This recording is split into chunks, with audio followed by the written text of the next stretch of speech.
Guys, nanalo ang Gilas Pilipinas sa kanilang nag-iisang tune-up game laban sa LG Shakers. And although magandang balita ito, tumanggi si Coach Timko na bigyan ito ng mataas na importansya. Sabi ng American mentor, hindi dapat hatulan ang kakayahan ng isang team base lang sa isang panalo. Ang kanila raw na kalaban ay hindi Korean national team, hindi national team ng China, hindi rin national team ng Jordan. Kaya hindi raw dapat masyadong ipagsaya ang panalo nila laban sa LG Shakers. Samantala, muling magiging import ng talk and text si Randy Hollis Jefferson sa paparating na Commissioner's Cup.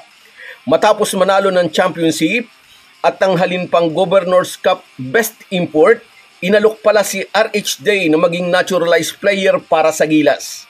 Pero bakit mas pinili niyang i-represent ang bansang Jordan?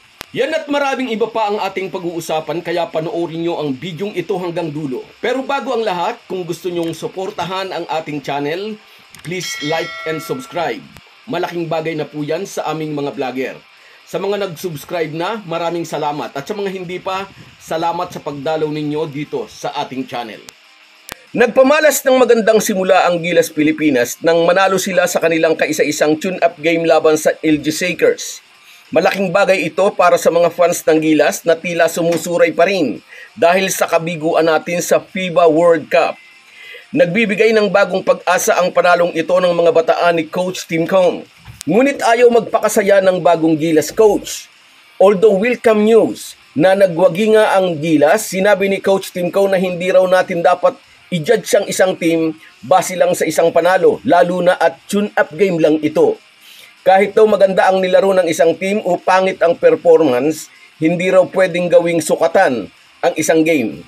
Marami raw siyang nakitang dapat pang i-improve ng kanilang kupunan. Nag-a-adjust pa raw sila sa isa't isa, pero aminado ang bagong Gilas coach, marami rin siyang nakitang positibo. Maganda raw ang naging depensa ni Junmar Fajardo at Ants Kwame, lalo na nang mag-decide ang LG Shakers na dalhin sa ilalim ang opensa ng mga ito.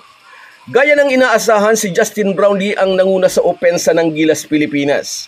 Nag-contribute ng 19 points ang beloved Ginebra import, pero tila may bahagyaring pagsisisi si CTC dahil nasobrahan daw yata sa minutes si JB32. Considering na iyon ang unang game nito pagkatapos ng bone spurs removal sa paa nito. Nagpakita rin ng magandang performance sina Arvin Tolentino, CJ Perez, Kevin Alas at Chris Ross, ang apat na substitutes sa original members na sina Calvin Abueva, Mutaw Tua, Terence Romeo at Jason Perkins. Bumilib si Coach Timko sa performance ng apat dahil sa ganda ng nilaro ng mga ito sa kabila ng 2 o 3 araw lang na naka-join sa team practice. Mas maganda raw ang nilaro ng Gilas kaysa iniisip niyang magiging performance ng mga ito laban sa LG Shakers. Malaking moral booster daw ito para sa buong kupunan ng ating national team. Pero muli, maingat talaga ang American coach sa pagtataya sa ating team. Oo nga raw, nakaka-boost ng moral ang panalo ng Gilas sa tune-up game dahil nakita daw nila na nabubuo na ang chemistry ng team sa kabila ng napakaikling panahon ng team practice. Pero guarded optimism nga po ang nararamdaman ni CTC. Ang tinalo raw nila ay hindi Korean national team, hindi Chinese national team, hindi kupunan ng Jordan. Masusubok daw talaga ang lakas ng Gilas pag nagsimula na ang kanilang kampanya on September 26 laban sa kupunan ng Bahrain. Samantala, sang-ayon pa rin kay Coach Timko, humihinga pa rin daw ang apila ng POC para kina Calvin Abueva, Terence Romeo, Jason Perkins at Mutaw Tua. Posibleng ibaba ang final decisions ngayong araw na ito, September 22.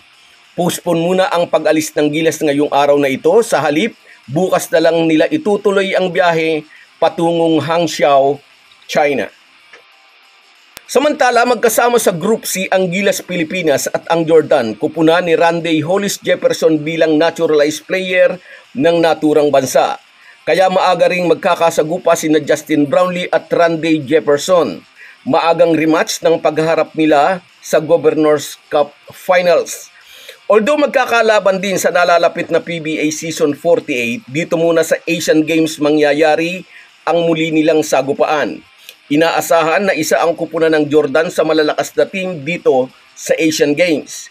Anyway, instead na magkalaban, muntik na palang maging magkakampi sa gilas sina Brownlee at Jefferson. Matapos mapag-champion ng Talk and Tech sa katatapos na Governor's Cup at nanalo pa ngang Best Import, kinonsider pala ng SBP na ma-naturalize ang former NBA player na si Randy Hollis Jefferson. Pero interesado rin pala sa kanya ang bansang Jordan na makuha ang kanyang serbisyo. Naglaro na si RHJ sa kanilang local league, kaya alam nilang mahusay itong manlalaro. Ngunit bakit mas pinili ni Randy Hollis Jefferson ng bansang Jordan kaysa bansang Pilipinas? Heto po ang paliwanag dyan ng former NBA player. Willing daw siyang maging Gilas naturalized player, pero ang matagal na naturalization process sa Pilipinas at ang kanyang kagustuhang makapaglaro agad ang naging stumbling block o naging hadlang para tanggapin niya ang offer ng SBP. Kinumpirma ni TNT coach Jojo Lastimosa na naging interesado nga ang SBP sa kanilang import. Kaya nga raw nasa listahang isinabit sa hagok ang pangalan ni RHJ. Isa pa, mas pinili raw ni Jefferson ang Jordan dahil alam nitong malalagay ang pangalan nito sa hulihan ng listahan dahil nasa listahan na ng SBP ang mga pangalang Justin Brownlee, Ans Kouame at Jordan Clarkson. Samantalang sa Jordan ay dalawa lang sila ni Dar Tucker. So, ganun ang kanyang naging desisyon. At ngayon nga, bilang mga naturalized player ng dalawang bansa, maagang maghaharap ang dalawang mahusay na import.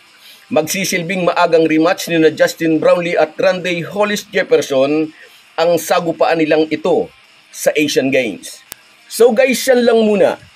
Hanggang sa muli. Bago tayo magpaalam ay mag-shoutout muna tayo. Shoutout kina Kenneth Miranda, Marmon DG, Michael Vaughan,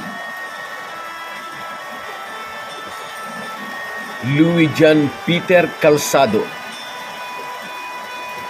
Dionisio Mercado, Renato Ong, Melchor Castañares, Estrella Mercurio, Mary Rose Valle,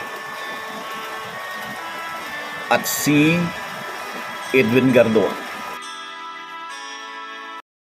Kaibigan, nakakaramdam ka ba ng pagod sa iyong buhay? Yung successful ka naman pero hindi ka masaya? Si Kristo ang kulang sa buhay mo, kaibigan. Hanapin mo siya.